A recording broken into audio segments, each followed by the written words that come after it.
Welcome back to Some Sound. And I'm Ben. Today we're going to discuss Marvel Knights Spider-Man from Mark Miller and Terry Dodson. This is weird. This is a Marvel Knights book? Yes. And what does that mean again? What does it mean? Good question. Marvel Knights was an imprint from Marvel. It wasn't really an imprint. An imprint means like that it was this thing they were doing over there, and while it is kind of technically something they were doing separate from the Marvel Universe, it was also inclusively part of the Marvel Universe. What? The idea being...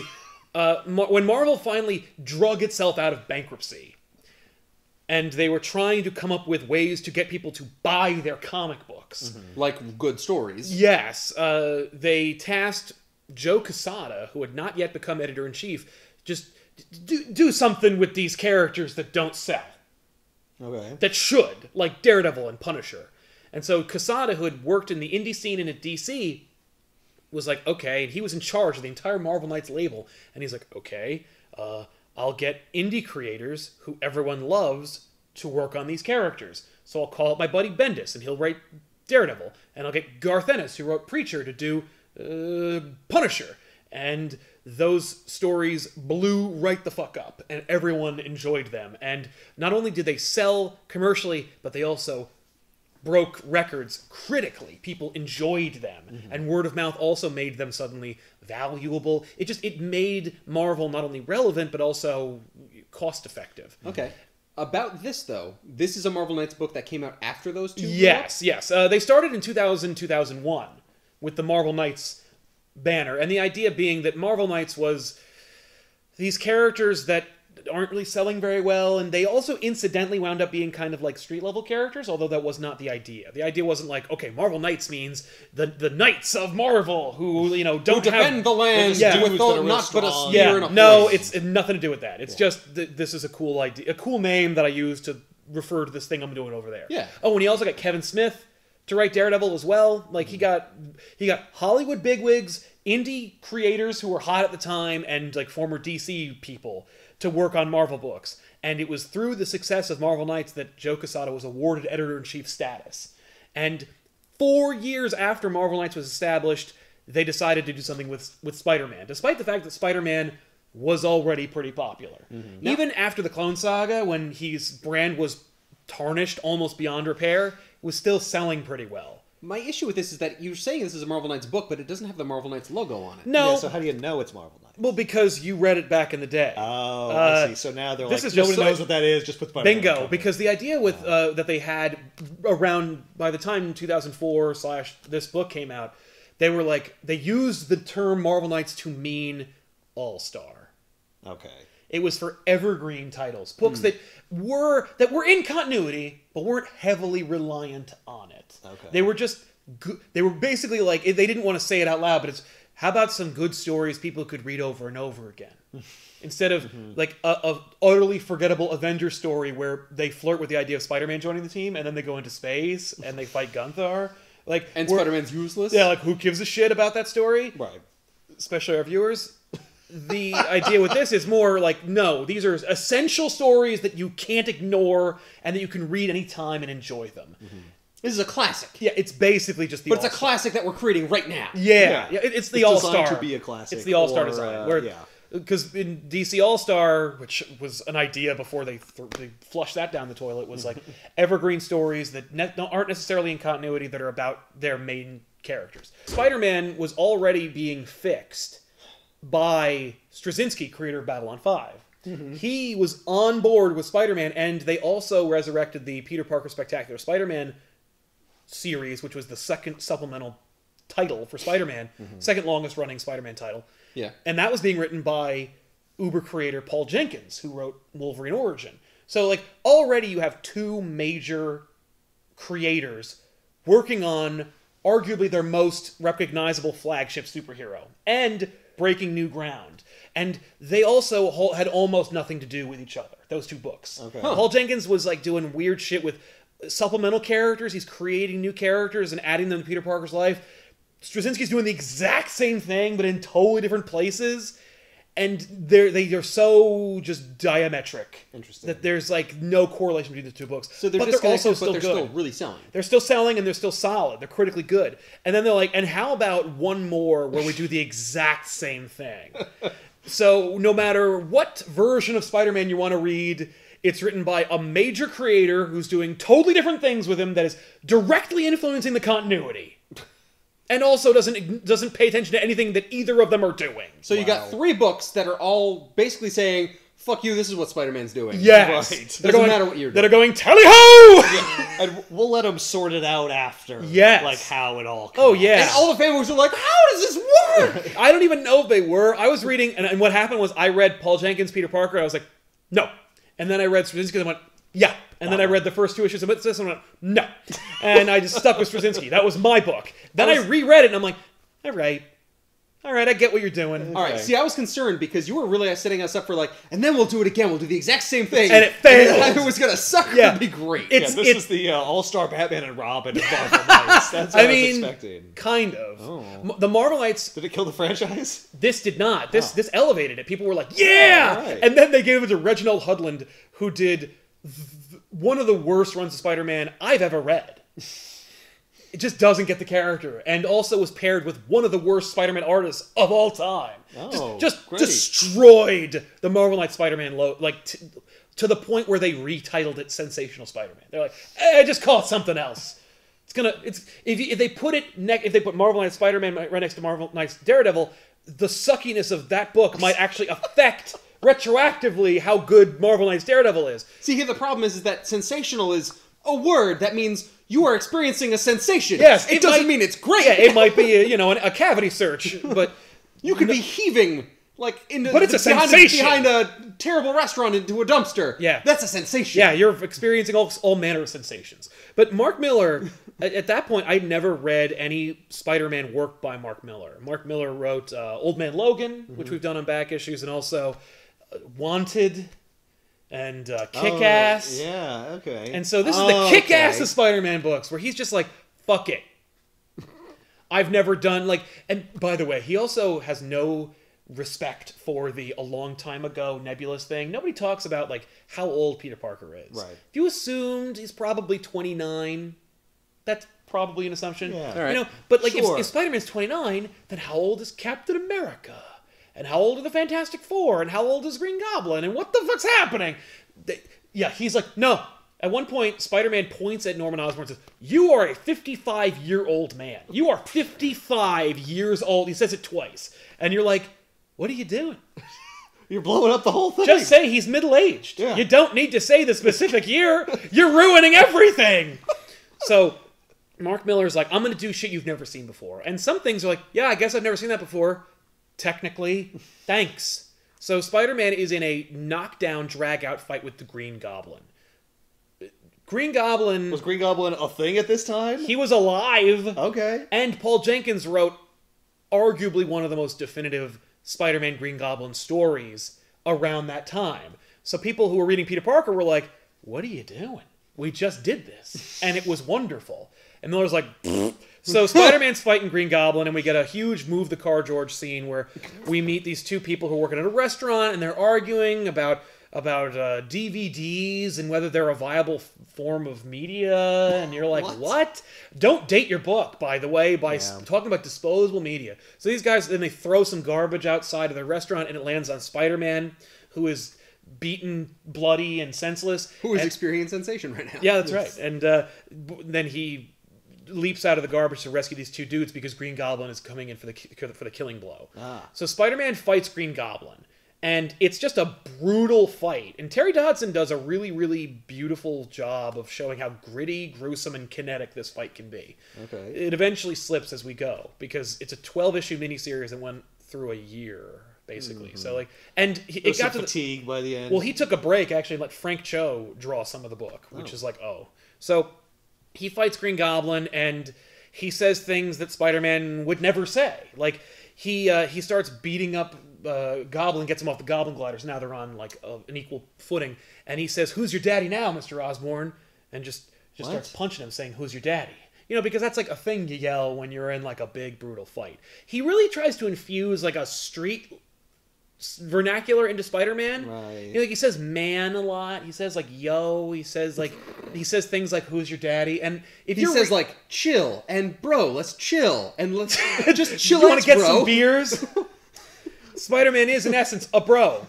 So Spider-Man beats the hell out of Osborn. At one point, he's punching him as he's yelling, "Who's your daddy?" And then someone says, "The mailbox, Spider-Man! Hit him with the mailbox!" Like it's a goddamn WCW. So Spider-Man... WCW. Wow. And then Spider-Man says, WWE! Talking about dating yourself. "Get out of here, Grandpa." You know what it is? It was because we were doing Good, Bad, and the Ugly, and I'm looking through these ads for these old comics. So that's my frame of reference. I don't watch wrestling, so I don't know. So Spider-Man grabs a mailbox and he just like wonks him on the head, and that's the TKO. And then a postman says, "Hey, that's federal property." It's Who's close. committed a federal crime? It's basically that because because Goblin's pumpkin bombs are separated from him, and someone's like, "Whoa, what are these pumpkin bombs?" And Spider-Man's like, "Get away from those!" And he's like, "Huh?" And then they go off, and the kid almost dies, and everyone's like, "Whoa, Spider-Man, how come you didn't secure the bombs first?" Oh my God. And then they're like, "Wow, like that's pretty messed up." Like Whoa. like Don't be chanting me to do my finishing move Yeah. like you're controlling me in a video game and then get upset with me. when like you go outside the lines. Yeah, no. And then they're like, "And who is this guy anyway? Like, how do we know it's the Green Goblin? How do we know you're not just beating on a poor old man in a Green Goblin costume?" Like, it's just He weird. was on a glider. Yeah. So I Spider-Man... don't see any glider. when I showed up, he was was on no the ground. glider. So Spider-Man is just beaten half to death. He barely manages to get out of his costume, get into his regular clothes, climb into a cab, and then go home. He runs into Aunt May and Mary Jane back at home. At this point in the continuity, Aunt May knows he's Spider-Man, and so Aunt May and Mary Jane are like both working together to keep Peter Parker afloat. Oh, so since he shows up with a giant black eye, She's his not. face all She doesn't bruised. just like die. Yeah. Yeah, no, we're past, and we're well beyond. That's kind of refreshing. And one day we'll do the Straczynski run because like it's perfect. How she finds out, how she responds, and all that. But we have to get past that, unfortunately, in order to get to this. The girls work together, and they're moving Aunt May out of her house and into an apartment that's nearby Pete and Mary Jane's apartment because like they want to be closer to her because she's getting on in age. Right. Not Also- referenced or done in any of the other books. Is she running out of money? No. Well, like maybe Is this cheaper? Maybe It's probably more expensive. it is, but like, and I guess they're going to help her pay for the rent. That's the idea. Okay. Because it comes up later, that plot point of Pete and Mary Jane trying to afford to help pay for May's apartment. Because later, for no reason, we take a hard break on this story so that we can focus on Spider-Man and Mary Jane's financial problems. Because like that's Spider-Man. Hey, Just like, hey, if this you're- is life. This is well, Hey, and if this you is, wanted to be married, this is what happens when people are married. no, they they're not. gotta deal with their they're- finances. At this point, they're happy with the marriage, or at least they're like gritting their teeth and dealing with it. But at least, no, they're like, I think they're like, Spider-Man, right? Okay, what are the things that make Spider-Man who he is? He's always in a love triangle, so we gotta have that in some way. Whoa, he's always having money problems, and what? Aunt May knows he's Spider-Man. Okay, well then we can't do that. But we'll do something else. So you know what? Like a love triangle is between him and Mary Jane And Aunt May. and Aunt May because he loves Aunt May too. Yeah, no, that's it's- not a love triangle. Shut up. Shut the fuck up. I'm just telling the story. No, he fixes it. He does. Well, that's how Black Cat gets worked into this. Oh. Yeah, I saw her on the cover. you did. Yeah. So I saw her on the cover a lot. I kept looking at the cover. So Spider-Man in this continuity, he's a teacher. He's working at his old high school. Okay. That's only in the story for a few seconds because Okay. Has he ever been a teacher before? Yeah, in Straczynski's run, he was established. Okay, as so he didn't make that up. He didn't make that up. He had to deal with what he was dealt. So but he also doesn't give a shit about that. Yeah, he doesn't he like mentions that. it and then he puts it over because there. he immediately goes, okay, he's a teacher. But when I was reading Spider-Man, he was working for the Daily Bugle. So I'm going to have him work at the school for 2 panels, and then he's going to be called away for a personal tragedy. Uncle Ben's gravestone is vandalized. And they ask him to leave. So he bails on his class to go deal with Uncle Ben's headstone being destroyed. Miller does manage to infuse in the students some realism where they're like, Mr. Parker, didn't you like used to take pictures of Spider-Man? Like they all Googled him, you know, and he's like, yeah. And they're like, aren't you like broke? And then one of them's like, no, his wife is Mary Jane Watson and she was in movies and she was a supermodel and stuff. And it's like it's either a clever device to help contextualize what's happening in Spider-Man for the reader who doesn't know anything about Spider-Man, or it's just a indictment of students and how they're invasive in your privacy. Either way, Or both. yeah, or both. Fuck them. So Either way it works. Spider-Man he goes to... Oh, so my point being, he's like, but I didn't read him being a teacher, so he immediately gets him out of there, and then engineers a situation where they're having financial problems, so he tries to sell pictures to Daily Bugle to make some more money. So we can get the Daily Bugle involved, because I want to write about J. Jonah Jameson. Right? When I was reading him, Spider-Man was a wanted vigilante, J. Jonah Jameson was dogging him, and he was single. They won't let me unmarry him? Fine, then I'll just do the two things. So Spider-Man goes to the headstone of Uncle Ben. It's messed up. He gets a phone call on his cell phone. It's not messed up. It's destroyed. Yeah, it's wrecked. Nice. And so he gets a call from an unseen antagonist who's like, "Uh-oh, Spider-Man, someone's vandalized your beloved uncle's gravestone, and it might have been me." And so Peter Parker's like, "Hi, so I'm really smart and I you. have technology. I can just trace this call and find yeah, you in no, 2 minutes." No. Back then, he didn't have any access to like good technology. But he says, but this unseen, shadowy force in his life knows he's Spider-Man and has threatened that he's kidnapped Aunt May. Okay. Or that he's gonna attack her. Okay. So Spider-Man just leaves and then just starts webbing his way across town. Oh my god. Yeah, he doesn't put on the... He's too... There's no time. There's no time. That is a nice touch. And he's like, I just have to hope that people assume I'm just so generic looking Right. that they don't know who I am. Well, and he's moving pretty fast, I guess. He hopes that happens 2 or 3 times in this book. So he goes to her new apartment. The place is trash. She's gone, and Aunt May has been kidnapped, and that's the plot of the story. Spider-Man is trying to track down where Aunt May is and who has kidnapped her, and it involves every one of Spider-Man's rogues that Mark Miller wants to write about. So Right. What? Spider-Man, So a lot of them, but not all of them. but Mark Miller also doesn't want to write about Mary Jane. That's this whole book is getting back Aunt May? Yeah, Aunt May is missing. It's a pretty big problem. Jesus. Yeah. So Spider-Man sticks Mary Jane into a cab and says, "You got to get out of here because I can't deal with 'cause you're this." not safe. So then he calls Black Cat, his old yeah. girlfriend. Right. Hey, Mary Jane's gone. Yeah, you want to come up here and help me solve a mystery? The mystery is what's in my pants. That was so bad. So not cool. I'm down. No. Yeah. No, that was just it. I'm not down. I was, but that's... Oh, Yeah. no. Now you have Try to again tomorrow. Now live with it. Now I've rejected you. You've broken your sacred vow, and I'm not going to help you. You don't even get the satisfaction of banging Black Cat again. Well, then he's like, well, technically I didn't break my vow. Yeah. Well, no, but you broke it in your heart. So that's your biggest failure. It's like when Punisher made Daredevil try to kill him with the gun, even though he took the firing pin out. Anyway, so he asks Black Cat like who could have done this, and Black Cat is following a lead in Florida, and she's like, I don't know, but I'm doing something right now, but I'll try to come up to New York to help you soon. And he's like, I need your help like now. I don't have any allies. And she's like, hold your horses. I'll try to do. Whose fault is that? Yeah, she's like, I'll do my best. So then we have Silence of the Lambs, where Spider-Man go. Only losers whine about the best. Winners go home and fuck Black Cat. So Yes, they do. It's like, I'm trying to. yeah, please. No. And by the way, there was a supplemental book that took place. It was a miniseries written by Kevin Smith called Spider-Man Black Cat: The Evil That Men Do, where Kevin Smith plays with like he's married, but Black Cat is interested. And they play with that a little bit. Not like that he sleeps with somebody else, but just like the temptation. Right. And that is very heavily implicit in that story. In this, it's drawn by Terry Dodson, which is why I get shades of those stories. But like the point is, in this, it's more like Black Cat is like the closest confidant Spider-Man has. And so like I have to resort to calling my ex-girlfriend for help. And like he also doesn't take her down. No. And I'm not like we're playing up the whole like I want to sleep with you thing, but like at no point in this book is that actually apparent. Yeah, he doesn't say that. No. So Spider-Man Silence of the Lambs it up. He goes to Norman Osborn, who's in jail, and Norman Osborn cliches the scene. Oh, is there a problem? Is your Aunt May missing? Oh my god. And Spider-Man's like, damn it! Like I know you did something about it. He's like, me? Well, I've been in here. Exactly. And you're like, God damn it!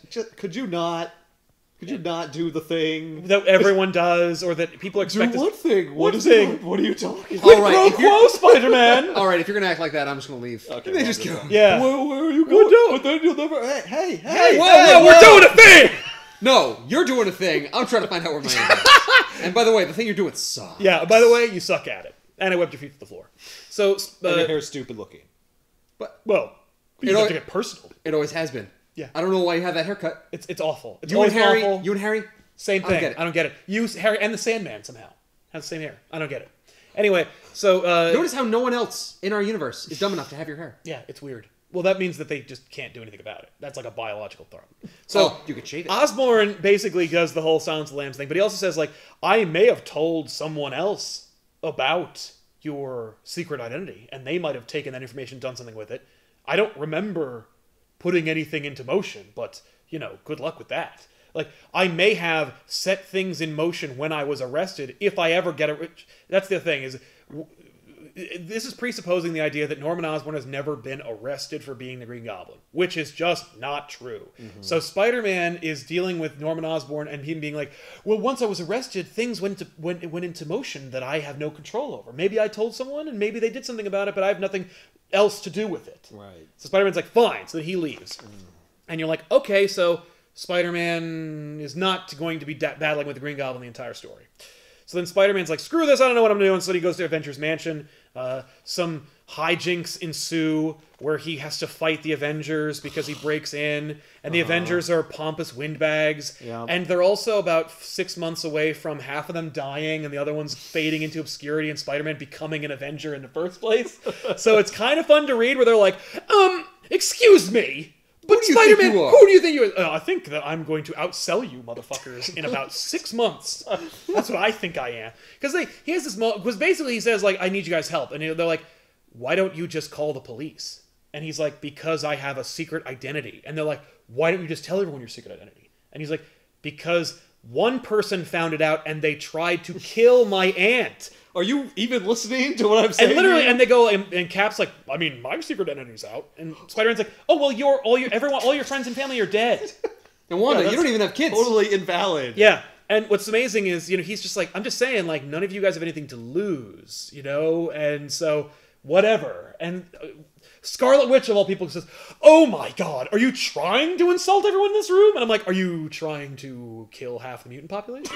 Or maybe kill your own friends in their house while their pants are down? Or conjure a baby from nothing. From nothingness? Maybe you should... Against all laws How of God about and man? you take a seat? Because you got no leg to stand on. The Avengers are no help. I guess I'll start asking villains for help. So he goes to the Owl. And the Owl you saw in Daredevil, actually. Yeah. But he's actually a villain in the comics. Like, he looks like an owl, and he eats rats and stuff, not unlike Batman. And but the Owl is trying to occupy Wilson Fisk's Kingpin position because Wilson Fisk has been taken down at some point. There's always a period in comics where Wilson Fisk has been taken down, and there are people trying to occupy his space within the crime organization. It's happening literally in comics right now, and Black Cat is trying to be the Kingpin. Fucking fine. You want to do this? She's gonna have to gain like 500 pounds. Yeah, well, she's trying to sexy it up. So he basically is asking Owl, because Owl has resources. Like, do you know about this poor old woman that is not related to me in any way, who got kidnapped, that I'm trying to desperately save, and please don't put two and two together. So Owl's like... are you Peter Parker? Snap. All right, I'm a murderer now. Well, I also know he didn't do it. Yeah, right on. But I also can't let him live. Yeah, no. So, lest they kidnap some other member of my family. So, Spider-Man asks Al for help, and Al's like, why would I help you? And he's like, because then I'll owe you a favor. And Al's like, right on. Okay, Vulture and Electro might have done it. Oh. And he's like, thanks. Oh. So then he bails. easy. Yes. So then he bails. They might have done it. I don't know, though, but now you owe me a favor. Yeah. So then he bails, and Vulture and Electro have pulled off a job where they have a whole bunch of money, a bunch of, like millions of dollars in a briefcase. Okay. And they're supposed to go and, like, deal with it, but instead, Electro wants to go to a creepy brothel and bang this mutant woman who can turn into anyone. Her power, she can transfer. Because she's like not traditionally beautiful. Okay. And so Vulture is like, what is this all about, Electro? Like, why do you want to bang her out of all people? And she's I like, want her to be Spider-Man. yeah. And then I'll finally fuck Spider-Man. Yes. Wait, what? Yes. You have to be shitting me. I'm not. What the... They have a scene where she's like, who do you want me to be today? Do you want me to be Mr. Fantastic's wife? Do you want me to be Wanda Maximoff or Namorita? And he goes, well, last time I was in jail, the other prisoners awakened something in me that I've never thought I had. And so I was hoping that I could get a crack at. And then he opens the door and Spider-Man's there. And Spider-Man's like, sorry to spoil the party, Romeo. And then they have an awful dialogue. Well, I'm sorry I said that. Yeah. No, he says, I've always wanted a crack at Spider-Man. And you're like, what? So Mark Miller's like, yeah, no, Electro's gay for Spider-Man, right? That's cool and edgy and fun. Okay. And readers, I remember the internet being like, yeah. what have you done? And it's like, oh no, you've ruined Max Dillon forever. Like, no, whatever. No. It's just kind of like how out of place field, and weird. yeah. But it's like that's Marvel Knights. Marvel Knights, everybody. Yeah. So all right. Was Harley Quinn in that bar? Yeah, it's really funny. I thought there was someone who looked like, obviously no, but like there's... yeah. Yeah, well, Dodson did a little, but we don't see her face, so it's not Harley Quinn. Okay. Right, But it's clearly, she's just it is a reference wearing the to black her, and though. red and has the 3 diamond diamonds. thing. Yeah, but that's from another universe, and what? There's also a scene where, like, Spider-Man's going by the Daily Bugle, and, like, Clark Kent, Lois Lane, and Jimmy Olsen are there. Like, there's a couple of jokes. Like, they're just Okay. little artist in jokes, but Well, it's there's... Marvel Knights. I can do what I want. Yeah, except it's more like I have to be very careful. But not that careful, because there's a scene where, like, we see the screen, and, like, someone asks for Perry, and on the side of the monitor is literally, like, the Superman logo, and you're like, what are you doing? And it's just little Easter eggs. That's Yeah. People like that. Okay. Comic See, book that- readers look forward to those. I find that confusing. It is confusing and weird, but they've been doing it forever. Even like Okay. 20, 30 years prior, they did scenes where like Spider-Man bumps into a bumbling, bespectacled, unorthodoxly built newspaper reporter. Uh-huh. So you see a lot of that. Yeah, well, that I get, but having like the logo like a Yeah. little bit and using their names, like, I'm like, that's a little bit too. Like, It's too on the direct. nose. Yeah. I agree. So Spider-Man fights Electro and Vulture, and it gets really brutal. It's really brutal, 'Cause much all like the- the first fight. That's it. Every fight is brutal. It's just hardcore. Because you see Spider-Man fighting these people, and you know he's fighting for his life, but we never see, like deep Hyper-detailed, wounds in his face. And, like spit flying out of their yeah, mouth yeah. when We they don't see punch. them undignified. Right. But they would be, though, so let's Let's take see a look. it. And All right. and we'll use like the cartoony style of Terry Dodson, who usually draws like pinup girls, and have him draw these like visceral fights. People are screaming while they're being like disemboweled. And also, like, getting hit with post... Oh yeah, with like mailboxes. mailboxes and lampposts and whatnot. What's with his costume? Electro got a revamp in his costume. He used some of his money to revamp his costume, and so the Electro mask parts they cling to his face until he uses his powers, and they go, "Brr," and then they pop out like a boner. So when he fires electricity, they pop out. Yes.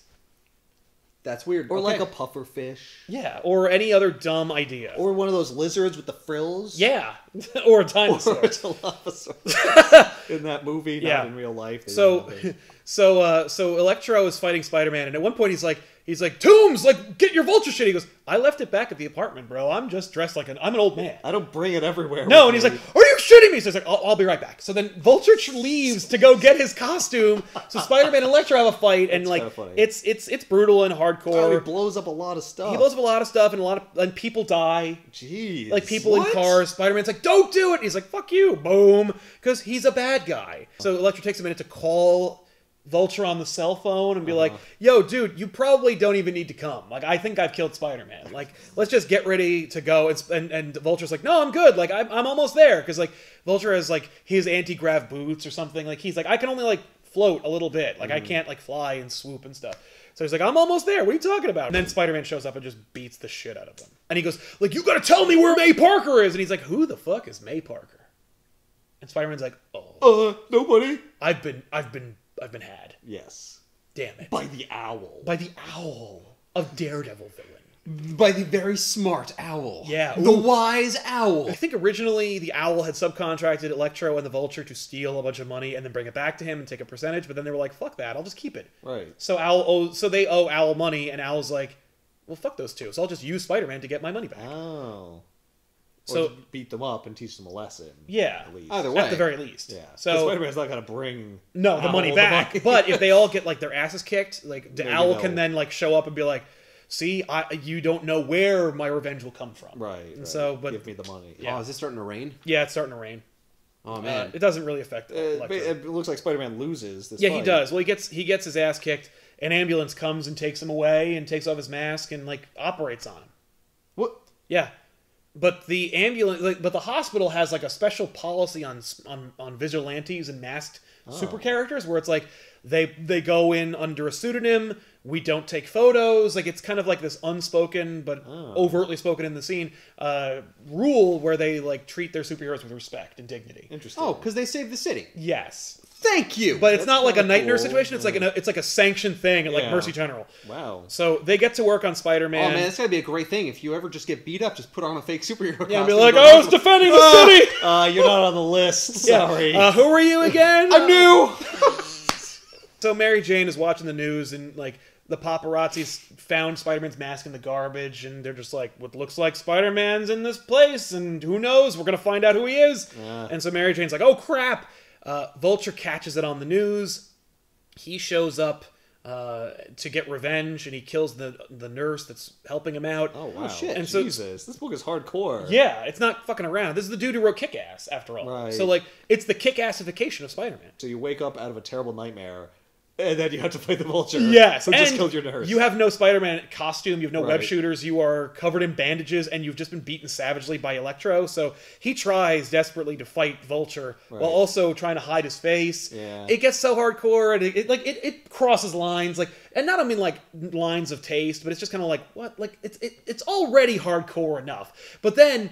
Like, security forces burst in, and they go to shoot Vulture, and Vulture pushes Spider-Man in the way, so Spider-Man catches a couple of bullets. Oh my god. It's Jesus. like, and they're like, ah, Jesus Christ. So then Vulture picks up Spider-Man, like, throws him into the air and carries him all the way up, and he's like, I want to see the face of this guy who's been fucking with me for so many years. And while he was fighting Electro, the money got dispersed. They lost their money. Oh, so he's really So pissed. he's really pissed. And he was like, you understand? Like, I was going to use that money because my, like...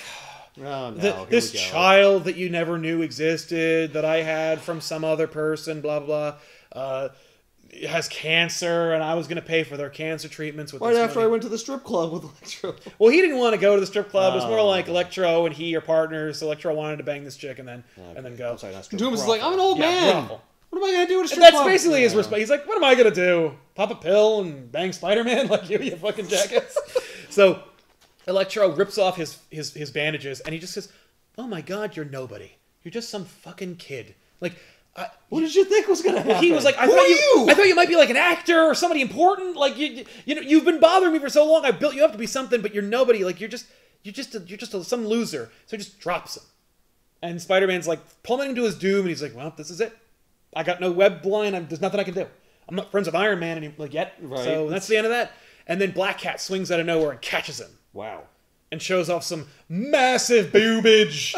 Well, it's the impact of the hit. Yeah. Everything gets jostled. Like how you? No. It makes Whoa, sense. whoa, No, it's in the It makes context sense. of the This scene. is art. Let's not diminish the artistic implications that are tossed around Yeah, here. yeah. Whoa. This isn't gratuitous. This is essential. So Black Cat. But yeah, holy Jesus, that's a chest butt. Yeah. So Black Cat saves him. So she beats the shit out of Vulture, and she also reveals that she was hired by the Owl to catch Electro and Vulture. Oh. So she's like, I'm going to collect my money, and I'm going to take it out of your ass. And he's like, no, you don't understand. I have this child something about cancer. And she goes, I don't give a fuck. And then but she has this funny moment where she puts on like special gloves that have real sharp claws, and she says, touch my ex again and I'll kill you. Oh, wow. And right before she's about to implement some serious like street justice on this. Yeah. So then we cut to like the resolution of the story where Electro and Vulture are tied to chairs. It's a Pulp Fiction type of situation. They are in the Owl's clutches and Talons, if you will. yes, and so Owl is interrogating Electro, and Electro's like, you don't understand, it was the Vulture, okay? The Vulture has set me up to it. He goes, Well, just like, hey, we're fellow birds, man. You got... no, he's talking to Electro. He's like, the Oh. Birdman, like the Vulture did it. And he's like, don't you think that I asked Vulture first? And then pulls off the Vulture's like face covering to reveal that Black Cat horribly scarred him. Yikes. And his face is the a two of them are just mess. crying and like, no, I can't believe this is happening. Wow. What? And the Owl's like, Jesus. yeah, no, I'm not to be trifled with. This is what happens when you torture someone. Yeah, but then we have a couple of gross. epilogues where like Spider-Man's recuperating at his place, so Felicia's there, Mary Jane is headed back, and But they still haven't rescued... oh no, MA. oh no, she won't That be was she won't be teaser rescued until the shit. 12th issue. Why is Mary Jane coming back? I guess because he's beat She up. saw him on TV, and she's like, I don't even know if But his... she's still in danger, though. Yeah, but like she's like, I'm a strong, independent woman. I can handle myself. And that's why she's wearing a cap and glasses to hide her identity. Yeah, I guess. So also then we have this guy who worked at the hospital, and he took a picture of Spider-Man while he was under, and he has brought it to J. Jonah Jameson. And J. Jonah Jameson says, are these pictures real? And the guy's like, yeah. And he goes, well, now, that is one very familiar face. And you're like, oh my God. Then you cut to the next issue, and no, like, it's him like with half his mask on. He's like, that face is Spider-Man. And I don't know who it is, and there's no way to tell who it is. And so I'm going to issue a $5 million bounty on the identity of Spider-Man. God and you're like, fuck you and your bait and switches. Don't do that shit. You almost had something cool. Yeah. Like, No, but J. like, Jonah that's Jameson's like found- classic comic book stuff. Yeah, like, right? I guess. Thanks. Yeah, we're a little bit beyond that now. Yeah. I never had a way for it to be actually Peter Parker and then write myself out of a corner. Yes. Right. So I'll just make it so it didn't happen. So then Venom gets involved. Eddie Brock, who was Catholic and went to the St. Mary's Church or whatever to kill himself because he's a failure, gets the symbiote on him, becomes Venom. Like, him being a Catholic is well established. Sure. Venom saw the Passion of the Christ, and he has a Christian awakening. But he already was. Yeah, but now he had another one. So he decides he's going to sell the symbiote to the highest bidder and then give the money to charity because he's also like dying of cancer or something. There's a lot of cancer in this book. This book is a cancer. So Venom basically arranges to be the subject of a massive supervillain auction where they're going to auction the symbiote to the highest bidder. Oh. And okay. the idea is that like this happens all the time. These villains, like sometimes they'll That's get where like they get all their stuff. yeah. Even though we've established that most of these guys get their stuff from the Tinkerer, who is a guy who makes suits and stuff. But never mind that now. So some of these guys, and some of them will buy like their suits. Like some of them are looking to like increase their rep, and so they'll become Mysterio or something. You know, like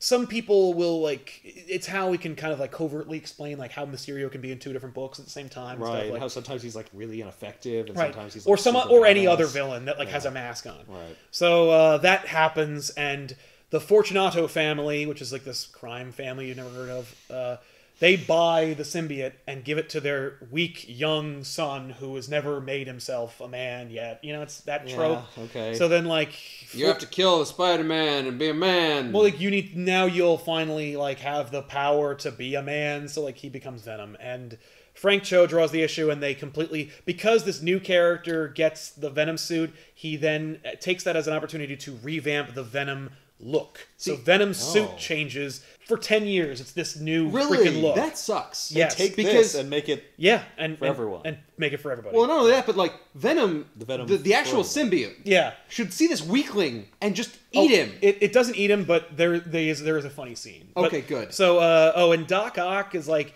was captured, and he was Doc like Ock's in the book, and Doc Ock and too. he's there too. And then the moon it comes crashing into Earth.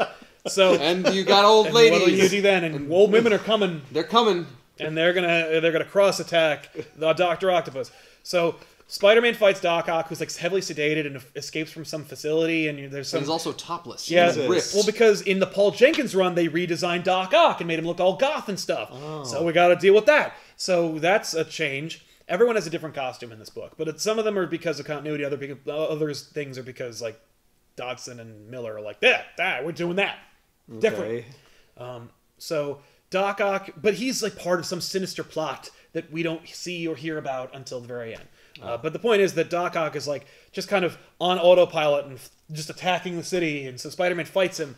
Like he wakes up from a bad dream. Ah! Steal, kill. What? Yeah, but he's still like kind of like in a fog. Does So somebody say, Spider-Man, Doc Ock's attacking the city? he's just there, and he just attacks him.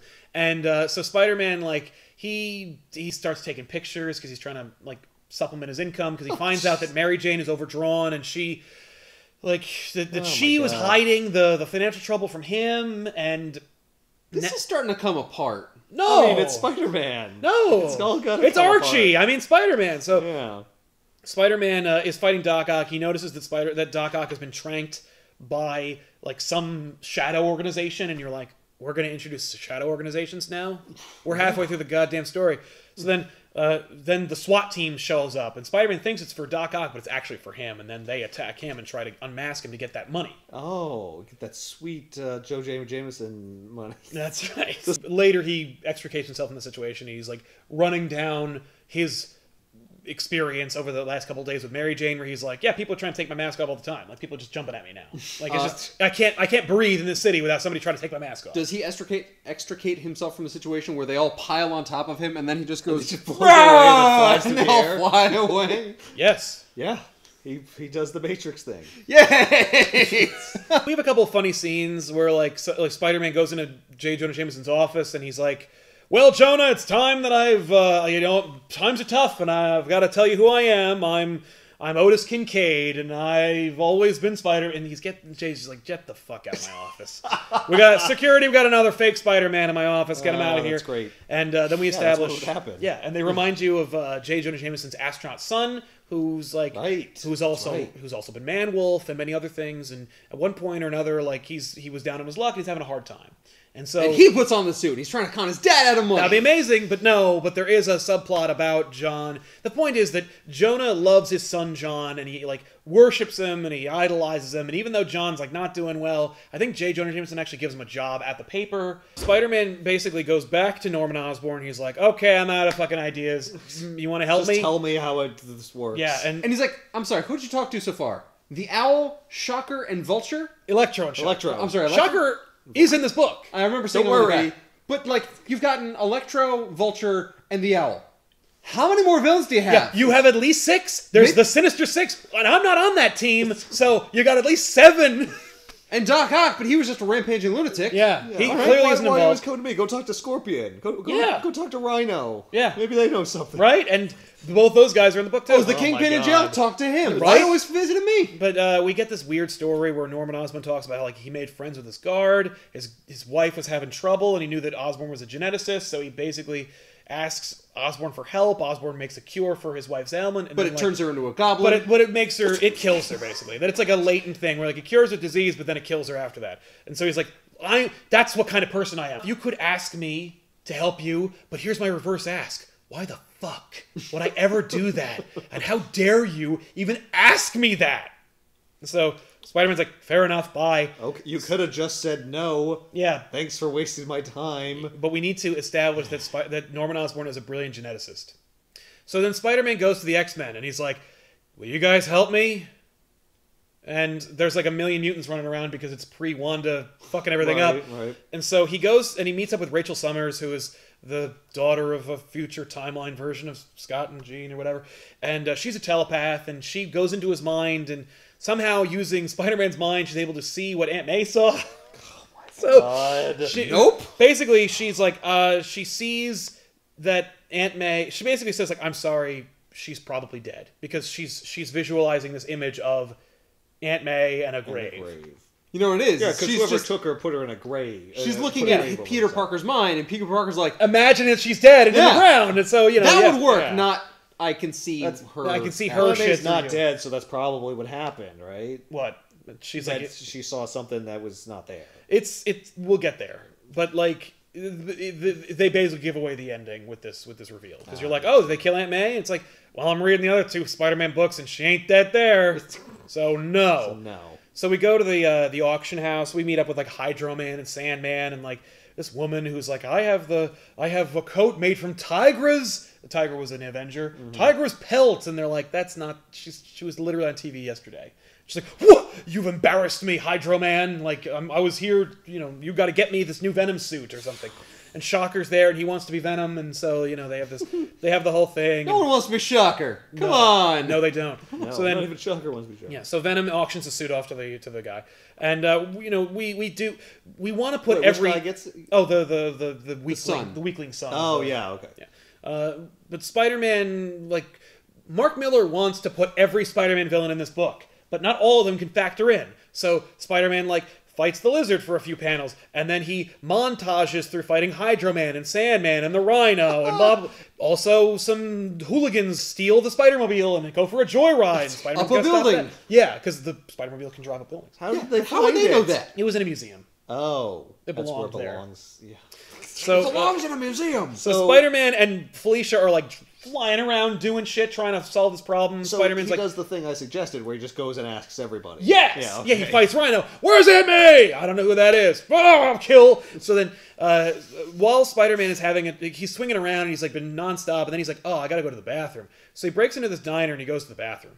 And then as he's leaving, the lady who works at the diner is like, yo, you gotta buy something if you're gonna use the bathroom. So then we have a move the car George moment, or seemingly we do, where Spider-Man has to sit here and talk to this goddamn diner waitress for like 15 panels. He's like, I don't even have any money.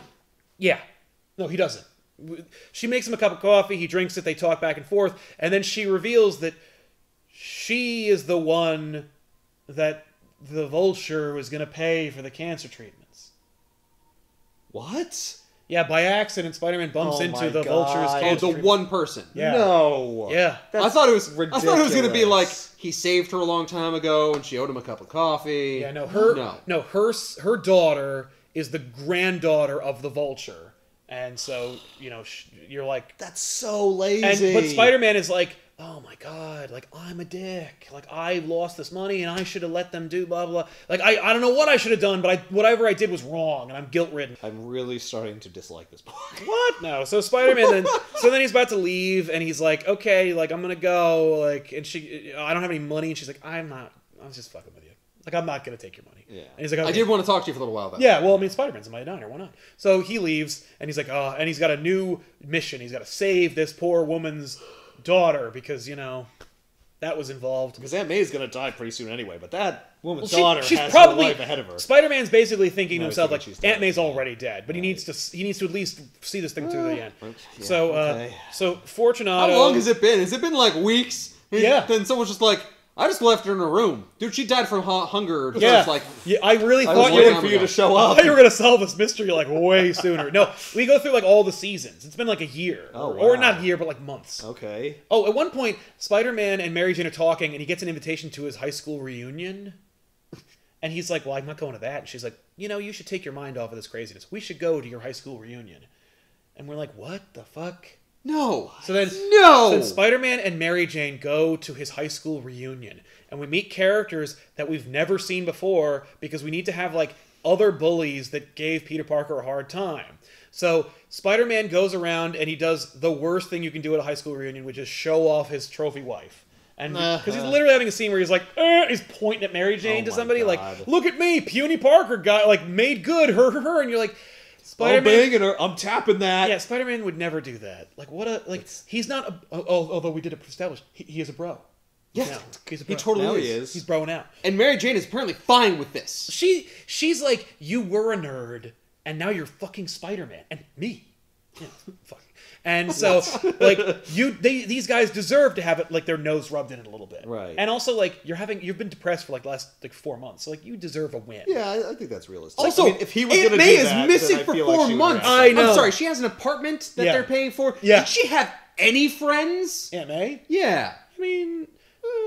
Mark Miller doesn't know. I do, and yes. But no, they're not in this. And she drops off the face of the earth, and they don't, like, reach out and be like, hi, did she die? Oh, no, there's no. So then Spider-Man... Well, that happened, but it's off panel. Yeah. it doesn't- So Peter Parker, well, here, you can look through this again. Okay. So Peter Parker, he winds up bumping into, like, these douchey jocks who give him a hard time, and they're like, yo, Pete, we should catch up and stuff. And he's like, we're not friends. And then they, like, lure him into the bathroom, and they're gonna, like, give him a wedgie. Because, like, you know, he doesn't deserve this hot wife and stuff. And then he just snaps their necks. Well, he basically says something like, I'll kill you if you try any of that shit you pulled in high school, because, like, I am not a nerd anymore. I'm fucking a hot redhead white, like, hot, like, model and stuff. Like, I'm Spider-Man. Like, I'll destroy you. And that's when new Venom shows up, because the symbiote told Fortunato who Spider-Man was, and he's trying to make a name for himself. So new Venom shows up, and he just starts... So, by the way, he's beating the shit out of Peter Parker.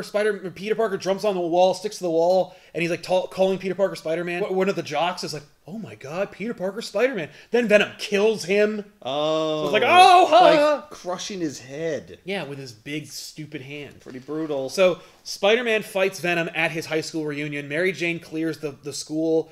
Peter Parker fights him, and basically, like, just because Fortunato has no experience being Venom, Spider-Man's like, well, this guy is, like, he's getting used to his powers. He has no prior experience being a villain of any kind, and like, I'll just beat him.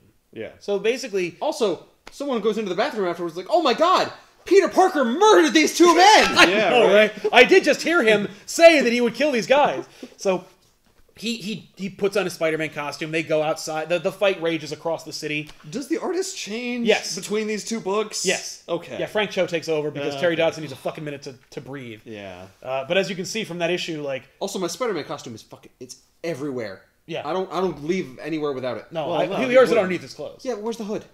He keeps it in He keeps his pocket. Yeah. It's separate. He would have to. It's He's always getting separate. attacked and, Yeah. you know. No, it's lightweight cloth. He keeps it in his back pocket. Such garbage. No, it's not. No, that is well established. And that's also critically necessary for the character to work. Yeah. Because he has to be constantly attacked when he's Peter Parker so that there's like tension. Like, oh, he might have to fight at any time. They might find out who he is. Yeah. Yeah, but I'm wearing a t-shirt and shorts today. But guess what? I'm still wearing my Spider-Man shirt. Well, yeah. Well, he It's doesn't super, wear like- a t-shirt and shorts. Yeah, he just doesn't do that. Clearly he does, Because though. then he couldn't turn into Spider-Man. Yeah, well, sometimes he does, but then he has to go and get his car. I don't know. Yeah. You know what? It's never come up. So, Oh, it's never come up. I mean, in reality it would, but it's not Yeah. real, so they don't have to. So, Whoa! what? Venom looks totally... I was thinking like, wow, Mary Jane looks totally different. Yeah. Venom looks totally different. Yeah, no, he completely rechanges the costume. Wow, okay. Yeah, the Well, I mean, he looks totally different from the previous artist drawing him, too. Oh, yeah, that And too. both are totally different from... yeah, from the previous iteration of Venom. iteration of Yep. Venom. And I remember them changing it and going, why do they change it? I can't wait for them to change it back. Yeah, this and Venom then they looks don't. stupid. And I'm like, oh, I got to look at this Venom for the rest of my life now. This is awful. I hate it. It sucks. It sucks. It sucks real bad. It sucks. Why does he have lightning bolts Right? No, those are spider like limbs. I kind of look like Spawn. on his face? Yeah, because he's got the big eyes plus the little eyes. Yep. Venom used to have just big, blank, expressionless eyes, which were cool. The little beady eyes. Listen, I've heard people argue nonstop about how much cooler this costume is than the old one. What? So like the old one was dated, and I'm like, fuck you. Your fucking face is dated. There is a cool moment where Venom throws like a truck at Spider-Man. Spider-Man dives through the front windshield, grabs the guy, and then they both climb through the truck and out the back that's and cool. escape. And I'm like, that's really cool. That moment is cool. Yeah. And then he saves a He puppy. saves a puppy. Yeah, he saves a puppy from an explosion. Like, it's just, oh, look, he's still being a superhero, blah, blah, blah. He didn't save those two bullies in the bathroom, though. I mean, fuck Venom that. crushed their heads. Yeah. So Spider-Man and Venom get separated during their fight, and then for no reason, Spider-Man's standing on a ledge, and then Venom punches through his chest and kills him. And you're like, oh, What? Spider-Man dies. What? But then, oh no, it's a bait and switch because that was one of those Spider-Man imposters in like a costume. What? What? And he was posing for a photo that his friend was going to take. Right where they were happening to actually have a fight? Oh, yeah.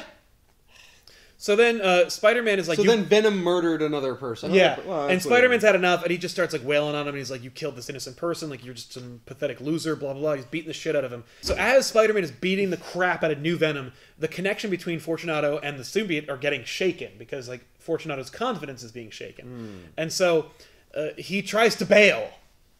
So as Fortunato is like swinging across the city, the symbiote is like, "You're a loser," and just comes off of him as he's swinging across the city, and then he just falls and dies. Oh, wow. Just splats on the sidewalk. Well, that's amazing. Yikes. Oh, and Spider-Man fails to save him. Yep. Yeah. But he doesn't feel bad at all. Like, he feels bad in this scene, but we never see him feel bad later. Man, he Oh. missed entirely with that web. And in one panel, Venom, Eddie Brock, he killed himself in an alley. What? Yeah, and you're like, you can... And no, he does wind up going to a hospital. But, like, as far as Mark Miller's concerned, and Eddie Brock, old Venom, yeah, no, he's dead. He killed himself. He will never be Venom again. Yeah, that's over. That's the reason why he took this. My book. mark on this book. But then no, he's fine. No, Like, he goes to the hospital, but yeah. Oh, he opened his wrist and died. Okay. So then, Is there a reason for that? Like, did he feel like he was nothing without the symbiote? no, it's more like he had a death sentence. He was gonna die. He's like, fuck it. Like, I've sold the symbiote. I'm done. And then he just kills himself. And you're like, what? The fact is, we're not really with him long enough to even find out. Yep. So then, Spider-Man's had enough of this like bounty on his head. Sure. So he forges photographs that implicate that J. Jonah Jameson's son John is actually Spider-Man. And he gives them to Jonah, and he's like, Please tell me he just throws it in his face. he says like, here they are. No, but I want him to take the pictures and literally just like throw it in his face. Be like, fuck No, you. well, he doesn't. No, he says like, Jonah, I've got the pictures. And Jonah's like, let's see them. And he goes, well, I should probably have it in your office. And he's like, okay. So they go in their office and he's like, here you go. And he's like, are you fucking shitting me? I'll take my $5 million now. Basically, he's like, he just wants the bounty off of him. Yeah. But Jameson's like, well, I guess you earned the bounty. Because Spider-Man knows that Jonah will never publish these pictures. Right. So he's like, my secret's safe, and also maybe he'll leave me alone. Yeah. And he's like you owe me, like, I owe you money, I'm a man of my word, but since we're never gonna make any money off of these pictures or anything, like, I guess I'll give you, like, $500,000. Okay. That's not what it was. You're not a man of your word, Here's the thing, then. Your word is I'm just going to 10. sell these pictures to another paper. Right. No, he doesn't want to do that. He just wants Jonah to leave him alone. So he basically offers him a lot less. Yeah. Just the amount that Vulture was going to use to save his granddaughter with that stolen money. So Spider-Man gives that money away, and that resolves that plot line. So wait, there was a briefcase of millions of dollars. Yeah, like $20 million. Right. And he was going to use a little bit of that money. Well, yeah, because the rest of it had cure to the cancer. go to the The rest of the money... all that money was going to go to the Owl. Electro and Vulture were going to split the money together, so they were each going to get $10 million. And he was going to use the other $9.5 million to what? Well, just to have. Yeah, he's just, still a bad guy. Yeah. I'm still a bad guy, but I'm going to do a little bit of good. Yeah, but he's gonna like. So he's like, wow, I could solve my debt problems, and I could like, blah blah blah. It doesn't matter. Spider-Man's like, well, Aunt May's dead. I've resolved 2 of those plot lines. What am I gonna do now? And then he gets a phone call from his mysterious cell phone tormentor, and he's like, okay, the story's got to end pretty soon, so why don't you meet me for lunch, and I'll talk to you about Aunt May. And he's like, okay. It's been half a year. Yeah. So then... I really thought you'd figure it out, but you didn't. Yep. So you know what it is that Aunt May is starting to wear on this guy. He's like, you have to take her off my hands. No. She keeps bugging me with questions and demands, and I feel bad. Mm-hmm. So Spider-Man goes to meet with this mysterious tormentor, and it turns out it's Mac Gargan the Scorpion. And he's like, hey... Osborn told me that you were Spider-Man. He was behind everything. It was me. You didn't ask me. It was everyone else. It was Norman Osborn. It was him the whole time. Yeah, of course it was Norman Osborn. Norman Osborn hired me to steal Aunt May. Oh. You tool. Yeah. Wait, he told you it wasn't him? Why would you believe it? He's the Green Goblin. Yeah. So he's like, here's the deal. Like, he hired me. I took care of it, and I know you're Spider-Man. And so the problem is, and this is where we get the intricate part of the story. Norman Osborn goes to jail. This is the first time that Norman Osborn's been arrested for being the Green Goblin. There's like this... He was part of like some... Because Norman Osborn was like a businessman, like a big highfalutin businessman, but also a supervillain. Yeah. He was part of like a secret cabal of like other businessmen / supervillains. And they're worried that if like Norman Osborn's arrested, he'll like spill the beans on this secret organization. Okay. And so like now that Norman Osborn is in jail and under lock and key and in one specific place, that Norman Osborn will be assassinated by this secret clandestine group of villains. And so the plan is, now that we have Aunt May, she's collateral so that Spider-Man will break Norman Osborn out of jail. Okay. To save him from being assassinated by his own little group of supervillains. Right. Wait. That makes no sense. Why not? Well, it's no sense because we've never seen it before. Well, We've never seen it before, but they're trying to get Norman Osborn out of prison. No, Norman Osborn is trying to get Spider-Man to break him out of prison so they won't have to kill him. Because the evil organization who creates supervillains is worried that Norman Osborn will spill the beans on that organization. Yeah, he knows they're going to kill him. Yes. So he's trying to get Spider-Man to break him out so they don't have to. Yeah. They're not trying to break him out, I don't think. Oh. Is the implication. The organization? The cabal. No, they want to go in there and kill him. Yeah. So he wants Spider-Man to break him out. Yeah, he wants Spider-Man to break him out of prison. Yes. So That he arranged is never going to work. for May to be kidnapped. But he has Aunt May, you see. Yeah. So it will work. So he will. And he does. Which, of course, he will. And he does. So then Matt Gargan plays himself, goes back to his apartment where the Venom symbiote is, and he's like, what up? Like, You want to be a Venom Scorpion? yeah. What's a scorpion with that little sting? I'm sorry. Without little venom. There you go. Can you come back in? I want to take that again. Let's redo that. What? I'm sorry. I had it rehearsed. I was ready to go.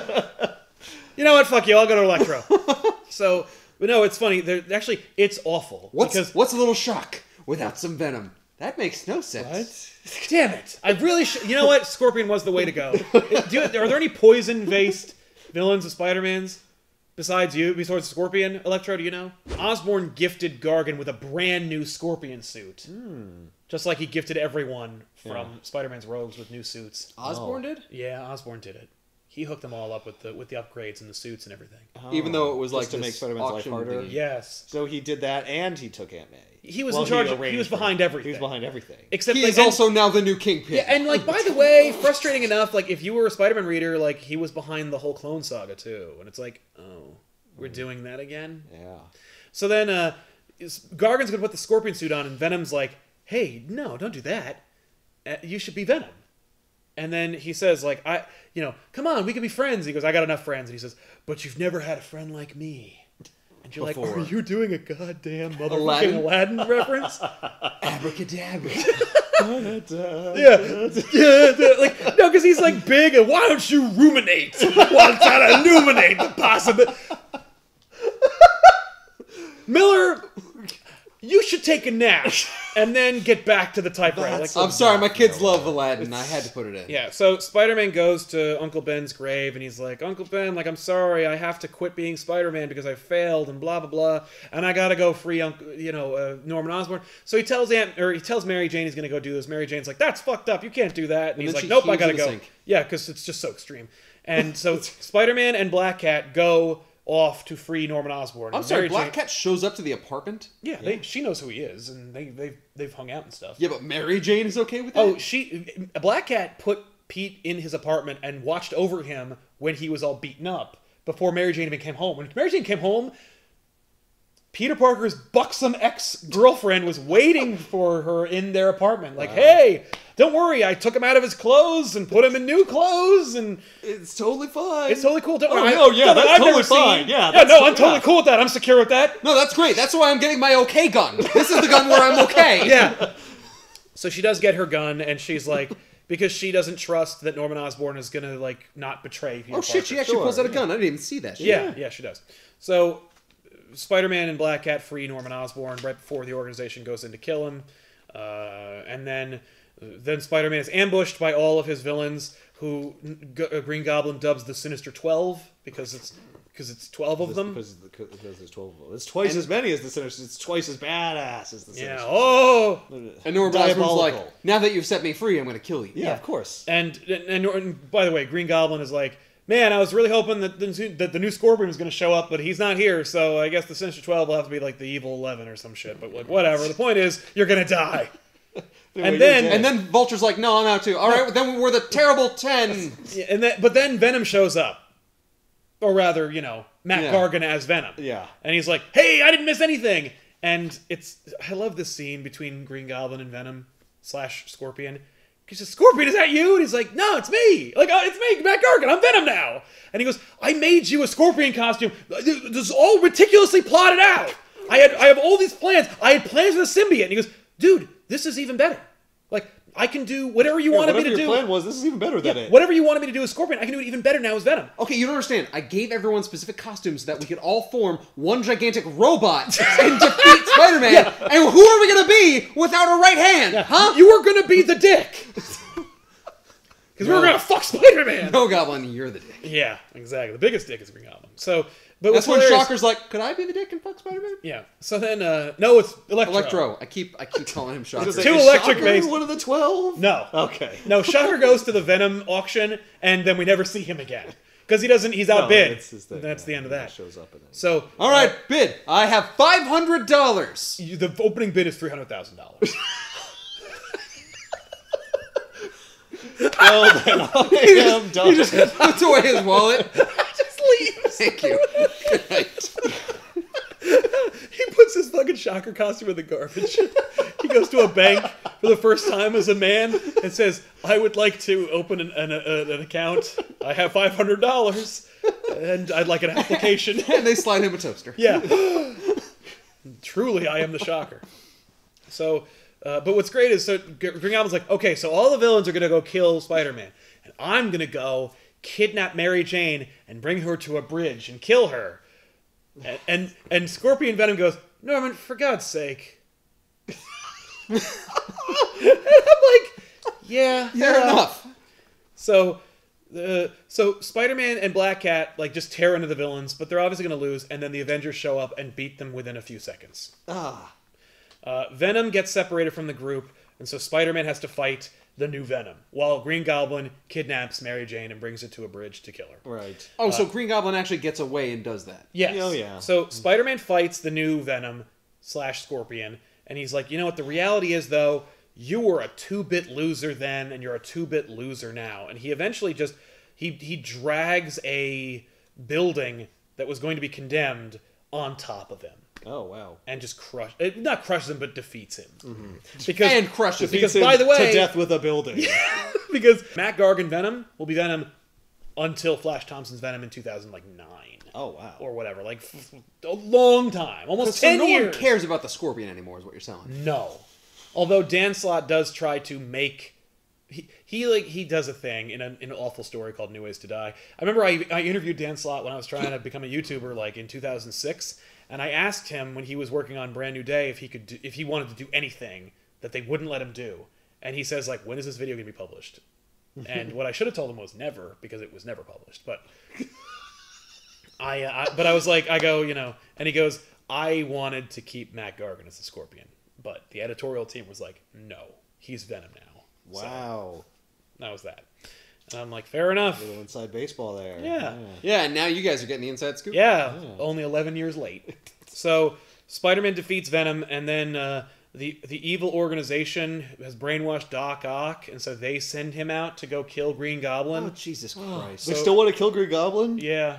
That he's not in prison anymore. No, but he's out. But he could squeal at any moment. Yeah, or whatever. But why would he now? Whatever. So he got himself caught. So. Doc Ock goes and so Spider-Man goes and battles Norman Osborn, right? Yeah.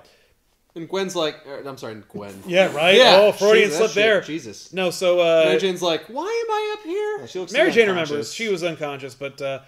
so Spider-Man fights the Green Goblin, but then the Doc Ock shows up, and we see what should have been like an awesome fight between, like... Because we've never seen Doc Ock and Green Goblin fight. Right. And like those two kind of like the two biggest Spider-Man villains. Yeah. So it's like, oh, cool. So Doc Ock fights Green Goblin. And they get into a big fight, and it's neat. Okay. You're like, oh, that's cool. And at that moment, Peter Parker grabs Mary Jane and leaves. Leaves, Yeah, right? right? He should. But no. So then Spider-Man... Green Goblin gets the upper hand and like knocks...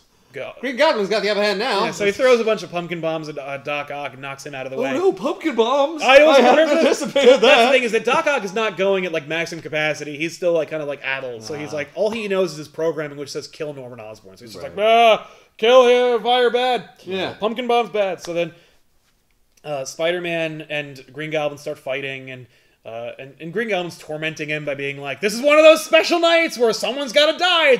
It's a big climactic fight where big things happen and status quos are changed and stuff." Could you say that one more time, but do it as King Candy? What? It was the way you said it. It was almost. There. This is one of those nights, Spider-Man. Status quos will be shifted. So great. Spider-Man fights. Yeah, thank you. You're welcome. So Spider-Man and Green Goblin battle, and then Mary Jane just shoots Norman Osborn with her gun. with her I'm feeling good gun. Yeah. No, I'm all right. With her, I'm totally okay. But then, like the force of the gun, like makes her fall.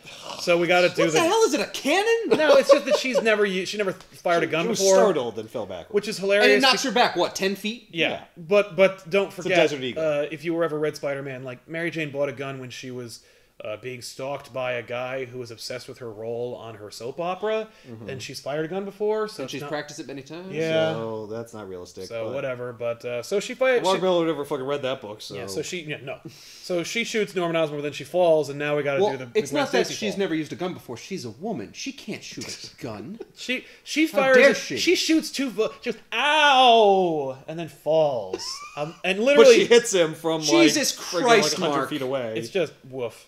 Yeah, by the way, she nails him. Yeah, I mean, good shot. yeah, but it was just Shooting fun. a gun is not that easy. No, Unless you've had training, but Right. then you wouldn't fall off the building after shooting it. So, No. So she falls, and Spider-Man has to like not Gwen Stacy her. Right. So he shoots Like, oh man. Oh. So he shoots like 18 web lines at every like crucial joint on her body. Okay. Including her neck, her spine, her wrists, her ankles, Yes. her butt. Yep. And then he And then he pulls her up, and he's like, I've got you. And then Green Goblin hoists up his Green Goblin glider, which has like a spike coming out of it, and he's like, here we go, I'm going to kill you. And then Doc Ock shows back up, and the two of them battle, and then the Green Goblin's Goblin glider is a lightning rod, and it gets struck by lightning, and the two of them, because Doc Ock has his metal arms on, the two of them get electrocuted. Could you show me where the storm clouds were in all of this? I mean, like, it was raining and stuff. Yeah, it's raining. So, okay, because I was going to say, like, we hadn't seen lightning at any point. No, see a lightning we didn't see any lightning, but... And it's a goddamn it was the Deus first Ex Machina. one of the storm. Yeah, it's just, I don't know how to end it, so God stops them. And I'm not going to let one villain get the upper hand over the other. No. Right, they're both so good. Who's better? I can't, and I don't want to answer that question, so... Literally, even nature is better. Yeah, so than the Green Goblin so God strikes them both down. They both fall. Neither Doc Ock's body's recovered, but they never find Norman Osborn's body. And so Doc Ock's dead? No, he was just defeated. He was stunned. Yeah. So while Spider-Man and Norman Osborn are fighting, Osborn's like, I took your aunt and I'm gonna kill your wife, and she's not quite down among the dead men yet, Peter. Ha ha ha. And so then he gets defeated and he's gone. And then Spider-Man's like, I failed. Aunt May's dead. She's down among the dead men. Oh shit. And then he goes back to Uncle Ben's grave and then just digs the grave under, like, next to it, and she's been there the entire time, like just under sedation, because Green Goblin was like a brilliant scientist and figured out a way to, like, keep her in a chemically induced coma for however many months. She'd waste away. Feeding tube? Yeah. I don't see. Well, there's an oxygen tank and a waste tank, and I guess there's, like, also a feeding tube or whatever. But yeah. And I made sure that there was 6 months of oxygen. Yeah. Oh no. I dug her up all the time. He said, earlier he said that, like, she only had an amount of time, and that it was finally up. There was a timer. Yeah. Yeah. Okay. Well, she only had that much amount of air left. Right.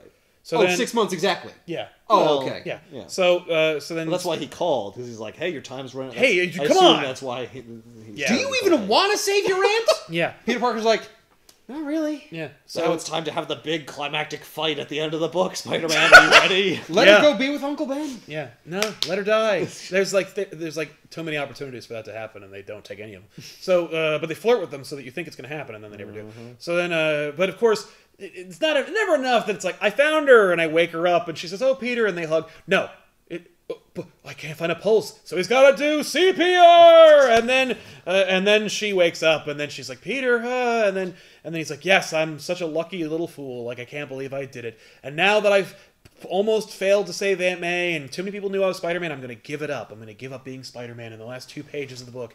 And you're like, no, you're not. No, you're not. You're not doing it over there. No, there's 2 more books where you're Spider-Man. You're not even close to quitting there. And so, no, you're not. But for some reason, we waste all this time by him being like, meh.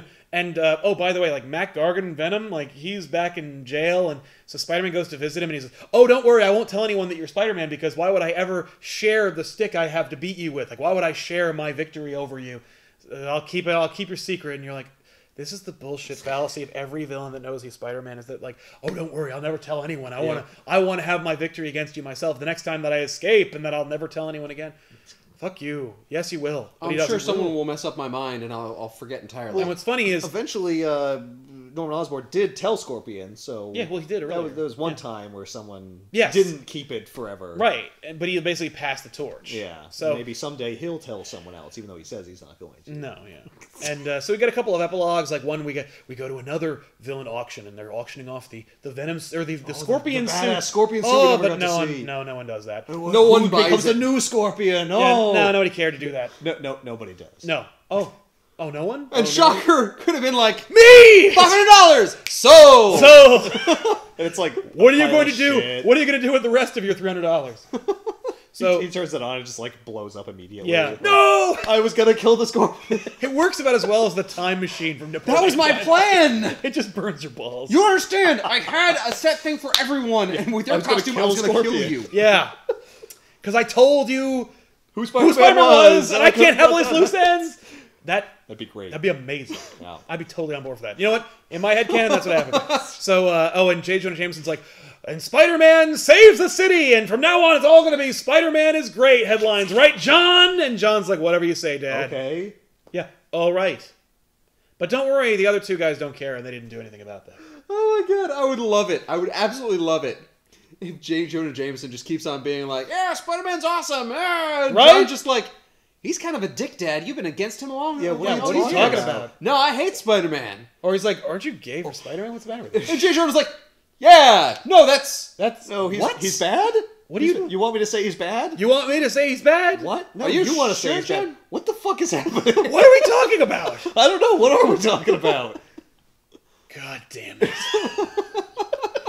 So Spider-Man like tells Aunt May that he's gonna quit, and she's like, "No, you're not. Like, you're great." And she gives him a bag with his costume in it. She's like, "Here's something. Because of all the bad weather we've been having, you'll need something underneath your clothes to keep you warm." And you're like, herpaderp. Oh, she knows. And then she does. Oh, she already knew. Yeah, That's she knew. right. Yeah, She knew. but like. Then we have the ending, and I want to know what you guys think. I won't tell you how I feel about the ending. Okay. Spider-Man gets a letter that is triggered by the disappearance of Norman Osborn. And it's one of like 1,000 letters that Norman Osborn has written for these contingencies. Okay. And the letter is this thoughtful, loving, adoring letter that says, like, "Dear, my dear Peter, like, if you're reading this, I hope it finds you well. You are a source of inspiration, and you are a constant reminder of the good that can come from the world. I'm sorry for any of the trouble that I've caused you, but I want you to know how much I love our meetings and our rows, and you constantly inspire me, and you're just a beacon of hope, and you're a great piece of human achievement. And like I can't, as you know, like." I'll return and I'll see you again soon, and I'm sorry that I've caused you such trouble, but I'm looking forward to our next meeting, and when we do, you can suck my dick, and I hope you choke us. yeah, but he doesn't even say that, but he says like, take care and sleep well, and please be assured that you'll be in my prayers, as I'm sure that I will be in yours forever, Norman. And you're like, what the fuck was that? What? So Norman So he's writing a letter pretending like as if someone intercepted it. It wouldn't say anything about Spider-Man. Nope. And Green Goblin. Yes. But Peter Parker will know what it means, but it's also like a loving, adoring, like two best friends, that kind of letter, or like a proud father writes a letter to his son, and it's basically just and I think it's Miller's interpretation of Osborn, and it's highlighting his crazy, but also like how he regards his relationship with Spider-Man, or kind of like. No, you understand. This is Norman Osborn talking. Yeah. Before the Green Goblin was doing all Yeah, he's the one who's screaming and trying to stab you. Like, and by the way, like I also want you to die, because you killed my son. And but I want you to understand that like, I there's love you. still a strong bond here. Yeah, you and I will be doing this forever because and you're fantastic. and you're wonderful. You're amazing. And spectacular. This is bizarre. Yes. It leaves you with this feeling of like, why did I just read all that? No, that sucks. That plan up sucks. I assume it's supposed to be... Yeah, it's like an insight into like the madness of Norman Osborn. Like, no. Like, even the part where I rave and scream and spit, like, that's all part of the theater of you and me. I'd have to go through and read those scenes there's in the nothing. prison No, where he's there's being no, like all not even Silence of the close. Lambs. No, No, he doesn't. This is a totally different Norman Osborn from the rest of the Norman Osborn we see in this book. That's weird. It's so weird. Like, don't you see how much effort I put into this intricate plan? Yeah. Like, it's because I love you. But not like... I love you, Peter! I understand! I love you to death! Do you love me enough to topple a building on top of me? Yeah, I guess. No, that sucks. I would be so pissed if I got that. I'd be so offended. You murdered my girlfriend in front of me on a bridge. Yeah. Yeah, but son that of a wasn't bitch. personal. You then took my aunt hostage. Yeah, and left her in her own filth. As if you knew it was going to be a very long time. Yeah, you knew that I wasn't going to put it together. You had a timer for... Here's the thing. A week would have been too long. Right. She could have died in a day by putting someone into a 78-year-old woman into a medically induced coma with no sterility whatsoever. And then we're going to stick her in a coffin, which has no airflow, under the ground in a graveyard. Like, you are not my friend. Guess what? She's going to have, like, terrible cramps, bed sores, there's going to be mold and infection. Question. Yep. Oh, yeah. Oh, no, I gave her, like, chemicals so that wouldn't happen. Yeah. I'm a brilliant geneticist. I already saw through every contingency so that she's fine. You know what? Yeah. Fuck all of the bullshit that goes on of like, no, I kidnapped this person and they were here under the ground for months at the time. Yeah. I didn't tell any of your villains where she was. Yeah, I could have done that. Yeah. Also, like, did you also like landscape the ground so that it looked like nothing had been buried here? Yeah. Yeah, I put down sod. Yeah. That's Also, all part of my evil plan. but also, like, what about when you attacked me with 11 other villains? Yeah. Saying, kill him. Like, what if I died? How weird would this letter look if it arrived at my apartment? I mean, he doesn't really say anywhere that he's not trying to kill him. He just says, like, I appreciate our relationship. Yeah. But why is this letter Triggered. Why does it exist, period? Well, it exists because it's part of the contingency. Like, Yeah. if I lose, a different letter would have arrived. For Mary Jane or something. This implies, like, this letter is for because he says regardless of whether I survived or not. So Yes. this letter is like, if I'm gone and yeah, no if one knows where I am. if I disappear or am defeated, Yeah. this letter will be triggered. Yeah. So it's just like, I just want I'm sorry, you to know then these why things. wasn't These are things I can't tell you to your face. Why Yeah. wasn't it triggered when he was in prison? Well, because he was still there. Yeah, he was whatever still around. like, He dead didn't- man switch he set up. No, like, No, it's That's when I just die. It's when I die or disappear that letter goes out. Yeah. What specific thing Like a keeps butler, the letter from being sent like a out? butler or something, or a servant, or Yeah, but No. like, what's Who's the servant? Well, servant no, could be anybody. It For doesn't me, matter. it's like, what is the He's rich, he indicator that he's disappeared or has been defeated? a news story. Is Probably. there like would there be a news story where it's like, oh yeah, Oh, like it turns out Doc Ock and Green Goblin had so a the fight fallacy on there top is of like the he thing, probably and they got hit disappears by all the lightning. time when he gets defeated. Yes! but maybe it's been like months or something. Yeah. Maybe there's a time jump. it is. or- There is a time jump, but Yeah. like, you know, so it's like if I don't show up, like if I was just like laying low, I would come back before the timer I set up Yeah. on the dead man's. can you imagine? He's like, oh shit, and he's got to get to his apartment. He's got to Ferris Bueller over to his apartment and like intercept the mailman, and of course murder the mailman, and then steal all of his mail, and then go through it and be like, oh shit, like there's the letter. Rip up. Yep. Whew! That was a close I one. did I not want that almost to go out. I am not dead or disappeared. Yeah. That is not time It's a yet. different letter. Although I still want that dead man switch, so I guess I gotta Write the another letter again. one and then set up the whole thing again. Son of a bitch. Jesus. That's my I, point. I am at his apartment. No, I you guess I could- could just blow it up.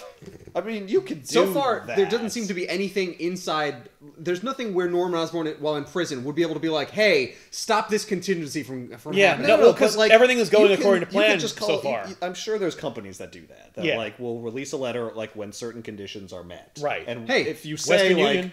So I'm not- when Norman Osborn is no longer in electrocuted. prison and doesn't show up anywhere in the world, send No, out you this could just- letter. you could just No, be when like, Green Goblin is in the news for being defeated and Yeah. not being and his body not found, Right. well, please, release this letter. Yeah. It's just I'm sure you could pay any asshole to do any weird thing based Yeah. on some If you're bizarre rich enough, contingency. Yeah. I mean, and they've established like he does have, means. Yeah. So Marvel Knight Spider-Man, or in this, I believe this is just called Spider-Man Down Among the Dead Men, which is, but like, so when Rachel Summers sees the gravestone and Aunt May, she's in the grave. Oh, because that's where she was. She was and in the she's grave. actually immediately to the left of it too, which is hilarious. Yeah. No, in her vision, and Yeah, Yep, Spider-Man's actually. like, man, I wish I had thought of that for a second. also like, why didn't you tell me what you saw? Well, yeah, exactly. Well, I no, see specifically your uncle's gravestone and your aunt's face to the left of it. No.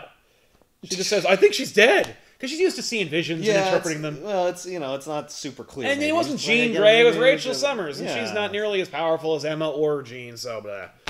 Whatever. There you go. Marvel Knight Spider-Man, which is what I call it, because there's other Marvel Knight Spider-Man stories, but they're all garbage. So I'll put the link in the description box of this video if you get this copy. If you like Spider-Man and you want to get an idea of who he is, I guess you could get this. Although You might hate yourself again. it hinges on no continuity. Like, you don't really need to know anything about what's happening. Although there's nothing in here that is relevant to what's happening in Spider-Man now wait. or in the last 5 years. Do we get any follow-up on the girl that had cancer? She's cured now? Does she, She got go and, she got the money. Yeah, does she got go the and money thank and- Spider-Man? Money cures cancer. Yeah, didn't you know that? And also no. She didn't need to. you have $5 million. No, we saw the Okay, mother. 500,000. Yeah, we saw the mother with the money, and she smiled warmly. That's the thank you. And then she let her daughter die, and then went off. And then to the left and islands. played on ponies. So yeah, there you have it, everybody. Christ. There's a lot going on in this book. Yeah. Not most of it not great. No, this book was pretty garbage.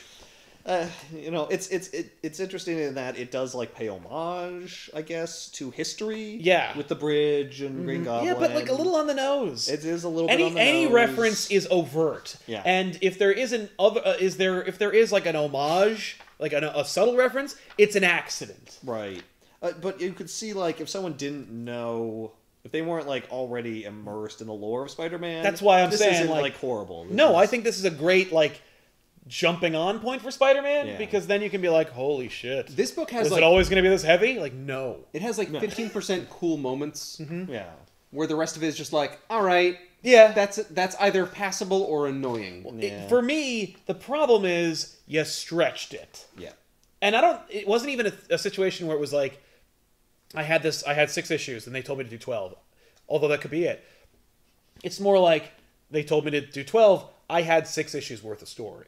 Yeah. So I added, I got to pad it. I got to create that cancer plot. I got to do the Mary Jane kept financial woes away from Spider-Man. The reunion plot, new Venom, like a lot of stuff in there is just kind of like whatever. I mean, The best part for me was just when Black Cat is there in the apartment in Mary Jane's home. She's like, oh, okay, great. oh yeah, No, that's fine. and they Hang get on, I'm just gonna go get my gun. Yeah. And she left. Damn it, she left. Yeah, no, they have a couple. It's very forgive the parlance, but catty. You can leave now. Fair enough. You know what this reminds I'm me kidding. of a little If bit? anyone should leave, it should be me. I've made plenty worse puns than that. fair. Oh, yeah. Wow, man. Oh, Wow. yeah. Oh, yeah. It's almost like Hush in some Yes. ways. Because it's like, let's get everyone This in is there. 100% Spider-Man Hush, Yeah. big time. Yeah, Spider-Man Hush as in never talk about it again. Well, only Well- in Hush, Jeff Loeb had to create a character Yeah. to engineer- be the mastermind, Yeah. and then shoehorned Riddler in there a little bit to make him like, no, it's Riddler, but it was really this one guy I created, Dr. Thomas Elliot. If you don't know who Dr. Thomas Elliot is, don't worry. If you watch our Hush episode or you read it, they'll mention it about 16,000 more times. But thanks a lot for watching this episode. We'll see you guys next week with an all-new episode of Back Issues. I'm Sal. I'm Ethan. And I'm Ben. Thanks a lot for watching. Bye.